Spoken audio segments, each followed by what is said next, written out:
Bismillah, Assalamualaikum warahmatullahi wabarakatuh.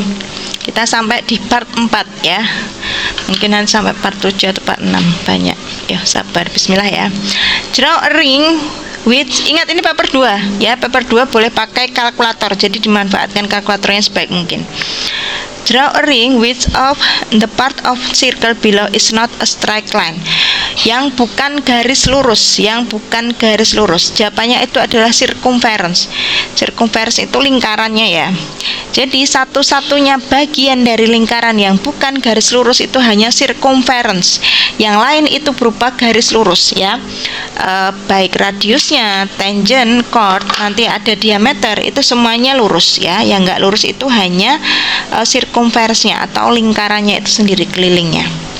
Oke, kemudian untuk nomor 2, complete this sentence. Itu 5183 itu mau dibulatkan menjadi 2 significant figure.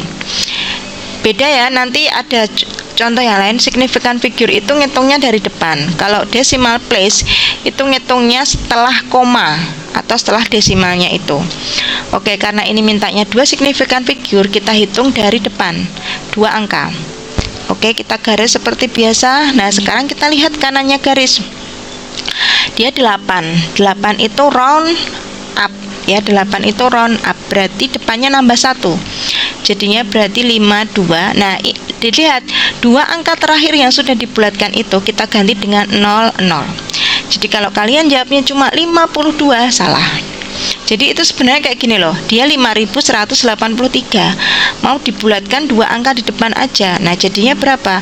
Masuk 52 kan nggak mungkin, habis ribuan kok cuma 52. Jadinya itu adalah 5200. Gitu ya. Kemudian untuk yang kedua, 7, nah ini desimal nanti beda lagi. Ini yang ditanyakan adalah 3 significant figure. Sama, kita hitung dari depan. Kita garis. Nah, lihat kanannya garis 5. 5 itu masuknya ke round up, berarti depan nambah 1. 7,15 dah. Nah, khusus untuk desimal yang paling belakang tadi tidak perlu diganti 00. Kalau kamu ganti 00 malah salah.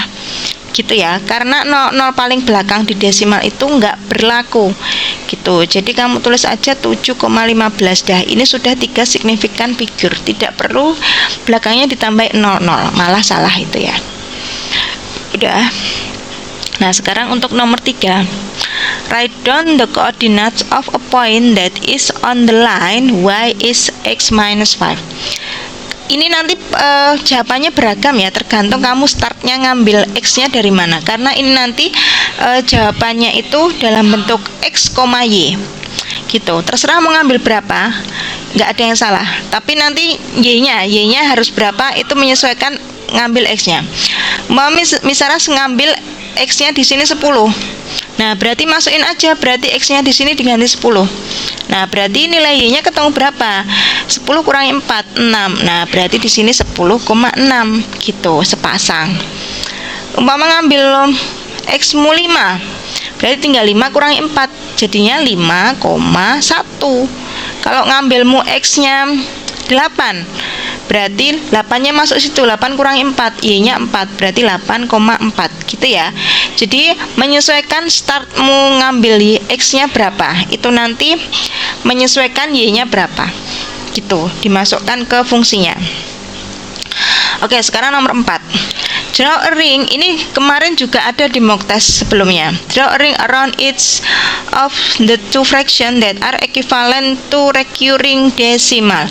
Recurring decimal itu adalah berulang, yang berulang. Miss nggak tahu Miss ya, nanti silahkan dihitung pakai kalkulator, bisa ini. Umpama caranya ngitung ya, 1/4 itu artinya nih kamu pegang kalkulator, 1 dibagi 4, 1/6 itu 1 dibagi 6, nanti ketemu berapa. Itu yang nanti recurring decimal itu yang berulang. Nah, lawannya recurring itu ada yang namanya terminating. Terminating itu berarti nggak berulang. Cirinya apa terminating itu? Penyebutnya itu bisa dibawa ke 10, 100, 1000 dan seterusnya. Nah, di sini yang terminating itu ada ini 1/4. Ini kalau dibuat anu kan 0,25. Ini juga 5 bisa dibawa ke 10. Nah ini berarti bukan. Nah selain itu berarti yang recurring 6 itu nggak bisa dibawa ke 10, 100, 1000 dan seterusnya. Ini juga dah gitu. Kalau mau tak kasih contoh hitungan yang 1 dibagi 6 itu kan hasilnya 0,66666 dan seterusnya. Begitu juga umpama 1, kamu ngitung ya, 1 dibagi 9 itu hasilnya adalah 0,11111 dan seterusnya. Nah, itu yang namanya recurring atau angkanya yang berulang. Cirinya penyebutnya itu nggak bisa dibawa ke 10, 100, 1000 dan seterusnya. Gitu ya. Oke, nomor 5 sekarang. Rearrange M is F per A to make F the subject. Nah, maksudnya subjek itu adalah dia yang paling depan. Ini mesti suatu rumus ya. Subjek itu dia yang paling depan. Kalau yang awal ini dilihat M sama dengan F per A, ini berarti yang jadi subjeknya itu adalah yang M-nya. Oke, nah sekarang kita mau yang di depannya itu adalah yang F-nya, F yang jadi subjek. Dilihat di sini, F itu masih ketempelan A. Ketempelan A ya. A itu posisinya dia di bawah. Di bawah ini. Berarti dia bagi. Kalau di bawah, posisinya di bawah dia bagi. Nah, bagi pindah ruas sana, pindah ruas, bagi jadi kali. Oke, berarti jawabannya F sama dengan tinggal M, dia dikali A, atau mbok tulis M sama dengan M kali A. Ini juga bisa, boleh. Gitu ya. Ini kayaknya rumus fisika ya. Force itu. Dah, kayak gitu. Oke, sekarang yang nomor 6.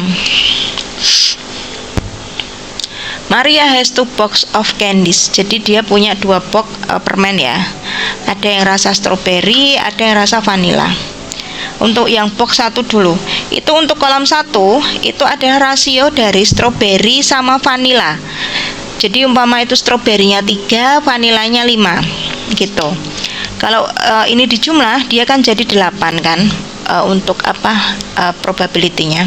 Kok probability rasionya. Nah, sekarang proportion of strawberries candy. Jadi yang stroberinya saja, bagi bagian yang proportionnya stroberinya saja. Dilihat di situ stroberinya kan 3. Berarti 3/8 dari semuanya 8. Sekarang dibalik, yang untuk box 2 yang sudah diketahui proporsi yang stroberinya aja. Nah, berarti yang stroberi itu vanilla berapa? Yaudah, berarti tinggal 2 dibanding, bukan 7 ya, 5. Nah, kenapa bisa 5? Karena ini tadi diketahui 7. Oke, berarti 7 di situ sudah atasnya ada 2, berarti saya kan 5. Nah, ini kalau dijumlahkan juga 7. Gitu. Jadi strawberry itu vanilla untuk yang box 2 itu adalah 2/5. Kalau untuk yang kolom 2 itu yang ditanyakan hanya yang bagian stroberinya aja berapa. Gitu. Nomor 7. Here are the names of some shapes: triangle, rectangle, rhombus, and kites. Choose the correct word from the list to complete this statement. Nah, ini all square are, jawabannya itu rectangle. Kalau ada yang jawab rhombus, salah ya. Kenapa Miss kok bisa rectangle? Jadi ciri utama square itu dia bisa bangunnya itu dia membentuk sudut 90 derajat di tiap titik sudutnya. Kan rectangle juga kayak gitu 90 derajat walaupun memang sisinya beda. Panjang sisinya beda gitu ya. Jadi semua gini ya, semua persegi panjang itu juga persegi. Tapi persegi panjang persegi dia belum tentu persegi panjang gitu. Intinya pokoknya untuk yang kelompoknya square itu yang dia membentuk sudut 90 di tiap titik sudutnya. Kalau rhombus sebenarnya sama, sisinya sama aja, tapi dia kan nggak bentuk sudut 90 kalau untuk rhombus. Rhombus itu belah ketupat ya. Nah, belah ketupat itu pasangannya dengan apa? Belah ketupat itu pasangannya dengan paralelogram atau jajar genjang. Paralelogram. Kenapa bisa sama? Dilihat, kalau untuk rhombus sama paralelogram itu kenapa bisa sama? Itu cirinya adalah mereka punya dua pasang sisi sejajar gitu. Belah ketuk ini kan jajar genjang kan kayak gini. Nah, ini sama ini sejajar dengan ini ya. Begitu juga kan dengan rhombus atau belah ketupat kan bentuknya kayak gini. Nah, ini kan juga sama, ini sama ini sama ini. Dah gitu. Jadi kalau rhombus itu pasangannya paralelogram, kalau square itu rectangle ya. Gitu. Nomor 8. Ini ada function mesin ya, gampang. Nanti ketika ada input kita masukkan dia dikali 4 untuk functionnya, dia dikali 4, kemudian dia ditambah 3, keluarlah dia jadi output. Oke, di sini untuk soal inputnya itu 6 kali 4 24 tambah 3. Oke, berarti dia 27. Nah, sekarang kebalikannya, itu sudah diketahui outputnya 43 di sini kita mau cari inputnya. Nah, sekarang tinggal dibalik aja panahnya. Ingat, kalau panahnya balik itu berarti operasinya juga balik. Kalau di sini plus dia jadi min, kalau kali dia jadi bagi pasangannya. Sudah, berarti 43 kurangi 3 40, terus 40 dibagi 4. Oke, jawabannya adalah 10 untuk inputnya. Miss mau dicocokkan lagi boleh. Kalau dikembalikan lagi kan 10 kali 4 40 tambah 3 43. Sesuai berarti ya. Oke, sekarang nomor 9. 9. Oliver start with a number that has 3 decimal place. Dia itu punya 3 decimal place, itu berarti di belakang koma ada 3 ya. Oliver numbers round correct to 2 decimal place is 6.48. Jadi tadi awalnya punya angka 3 desimal. Habis itu dia dibulatkan jadi 2 desimal. Nah, hasilnya itu adalah 6,48. Yang ditanyakan, write down a possible value for the number Oliver start with. Berapa mulainya? Gitu ya. Dilihat tadi, kita lihat dulu. Kalau round down itu kan mulainya berarti kan dia dari 1, 2, 3, 4 untuk pembulatan ya. Kalau dia round up itu kan mulainya dari 5, 6, 7, 8, 9. Dilihat di situ nanti hanya menuliskan satu aja, a possible value. Nah, kalau misalnya nulis yang round down dulu, berarti kan bisa ditulis kayak gini, 4, 8, 1. 6 ini juga bisa 482, 6,483, 6,484. Dah, silahkan pilih salah satu gitu. Tadi ini kan awalnya 3 desimal kan ini, terus dibulatkan jadi 2 desimal biar jadi 6,48 gitu. Ketika kayak yang tadi kita tarik garis di sini biar 2 tempat desimal.